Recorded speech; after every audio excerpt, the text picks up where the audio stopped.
A robbery in the ASI marketing department shakes the CSU-EB campus. California State University Chancellor Charles Reed appoints an interim president. The spring job and internship fair was in full swing last week in the new University Union. PTV starts right now.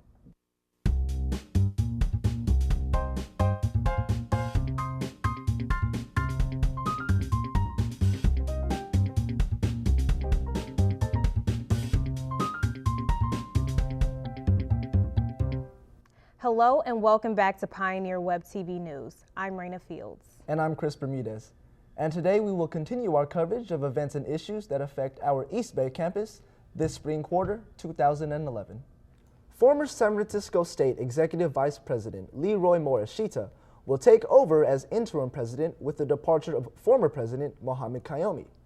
Morishita, who has been with SF State for nearly 30 years, has been involved in such areas as budget planning and investment, and was also San Francisco State's chief financial officer.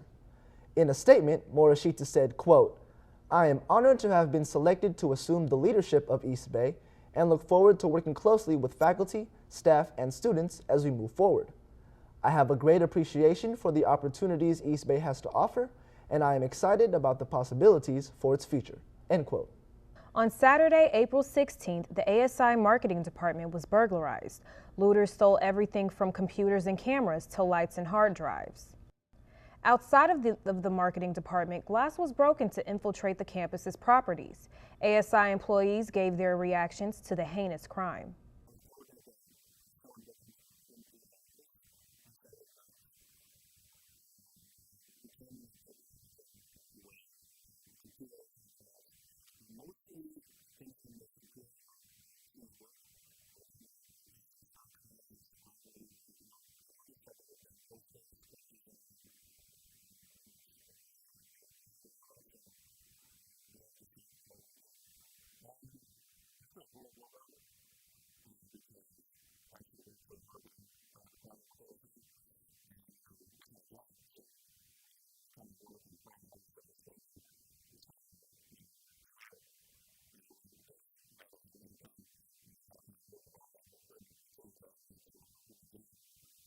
As an ASI member and as a student at large, I'm actually deeply impacted by this. It limits our ability to market promotions and events that we have going on, which is really hindering the student life on campus during these times while we're working on recovering our losses.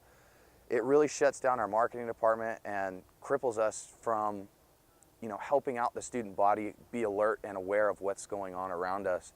Without marketing, how are we supposed to let people know about the events that are going on? And so, it's really impacting us to a pretty severe level. It's basically crippled our ability to help students. ASI is currently working on increasing its security to prevent this from happening again. CSU-EB held its spring job and internship fair on April 21st in the multi-purpose room of the new University Union. Employers from different industries offered jobs and internships to students and held on-the-spot interviews as well. PTV reporter Justin Howell has more on this story. Justin Howell here reporting for Pioneer Web TV News, and if you're looking for a new job or internship, the Spring and Summer Job Internship Fair is the place for you. Students and alumni gathered at the new University Union on Thursday, April 21st to attend the annual Spring Job and Internship Fair hosted by ASI. Companies from throughout the country showed up to provide information to undergrads and graduates who were looking for any potential jobs or internships. The event was held from 12 noon to 4 o'clock. And saw large numbers of hopeful students who were generally pleased with the turnout from companies. The event was a good resource for students who saw booths from over 50 companies. Among those companies in attendance were Old Navy, Hertz, Target, Univision, the U.S. Army, and Verizon. For those students looking to improve their resume or get information on more jobs available to them, they can visit the AACE website for academic advising and career education by entering AACE in the search box at csueb.edu.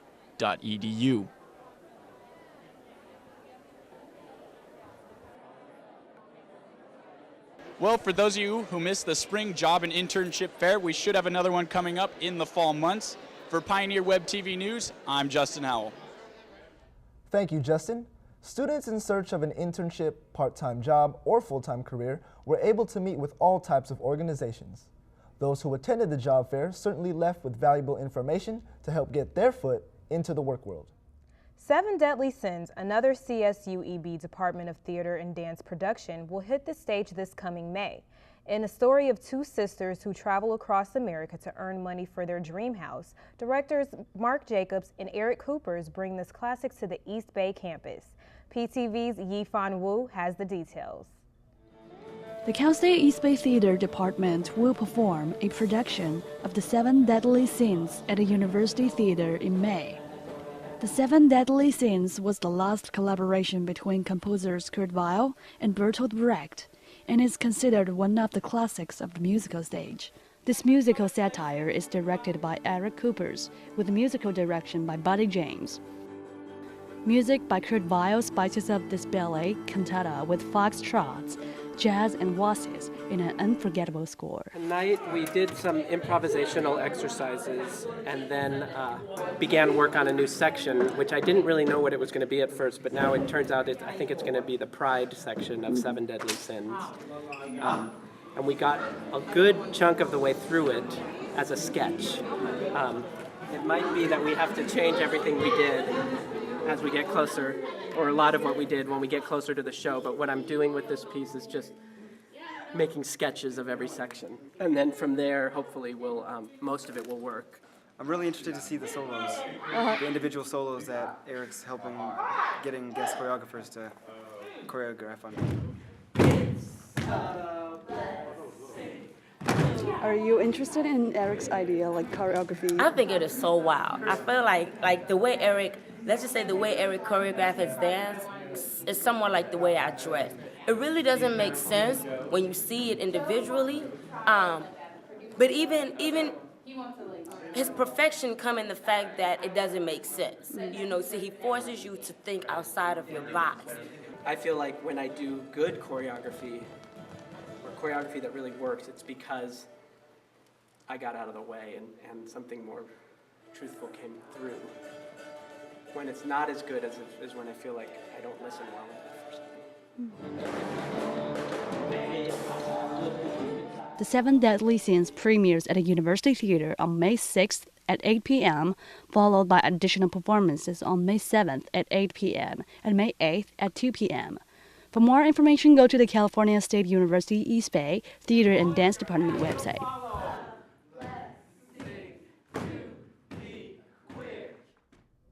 Thanks, Yifan. Seven Deadly Sins premieres on May 6th and 7th at 8 p.m. on May 8th at 2 p.m. in the University Theater. Tickets are only $5 for East Bay students and $15 for general admission. Tickets can be reserved by calling 510-885-3118. In observance of the National Day of Silence, queer people of color held a silent water balloon fight on Friday, April the 15th. The Day of Silence is an annual day of action to protest the bullying of the gay community. Students take the day-long vow to raise awareness. One thing we wanted to show as like the group Queer People of Color is that we have been silent in the queer community as people of color and queer people of color, and we've been silenced in the people of color community as queer people. So something to show about the water balloon fight that we're doing today is that we shouldn't stay silent. We didn't want to be so generic and put tapes over our mouth like a lot of other people do, so we figured a silent water balloon fight where people can interact and actually engage in activity would be more fun and more aware, I guess, bring more awareness to it. Although this was the first silent water balloon fight, it will be an annual event taking place on the CSUEB campus to acknowledge the Day of Silence. In further news, it's time to talk about the most important meal of the day, breakfast. Some people like eggs, some like bacon. Everyone has their differing tastes on their favorite breakfast food, but who can go wrong with a bagel? specifically Einstein's Bagels, which has just recently opened on East Bay's campus. Reporter Stephanie Spearman's got the goods. On March 7th, Einstein Brothers Bagels opened their doors to a long line of waiting students. As part of their grand opening festivities, Einstein's gave a year's worth of free breakfast sandwiches to 50 lucky students. You know, to be honest with you, I actually got the email in my Horizon account about the giveaway for the 52 bagels. Made sure, I told everybody, I was like, hey, I'm going to show up for this, I'm going to show up for this, I'm going to show up for this. I looked on the rules and they said that you can only show up at 5 o'clock in the morning. That was the earliest time that you could show up. And so I was thinking, oh, well, I'll see what I can do. And I ended up getting there at 7 o'clock. And when I got there at 7 o'clock, I was looking and I was like, you know, I'll just walk by, check it out, you know, see how many people's up there. I got online, started counting people. I looked like I could fit in. I was like within the 50. I was like, all right, let me just hang out for a little bit. Ended up sitting there for about 2 hours, but it was well worth it. Got my 52 sandwiches. I was number 41. Which was very exciting. I only had one breakfast sandwich, and it was all right. I'm glad I didn't have to pay for it. That's all I got to say. Located in between North Science and the new Student Administration Building, Einstein offers an array of breakfast foods, adding diversity to the food selection on campus. I definitely support more food on campus. I think the food on campus is very limited. And so having bagel shops and breakfast things and, you know, just expanding the campus in any way, I think is definitely a good thing. And I think all of our food that we have right now caters to lunch and dinner, and having something that caters more to breakfast is better for students as well, because it's a meal that a lot of students miss out on. And so having that available for people to pick up if they're going to class or something like that, I think that's good for them. Einstein's has been packed with customers since it opened, so make sure you check out what they are serving up. For Pioneer Web TV, I'm Stephanie Spearman. Thanks, Stephanie. And for those who have yet to stop by Einstein's Bagels, it opens at 7 a.m. Monday through Friday, bright and early for breakfast. That wraps up another edition of Pioneer Web TV News. I'm Raina Fields. And I'm Chris Bermudez. Thank you for joining us, and we'll see you next week.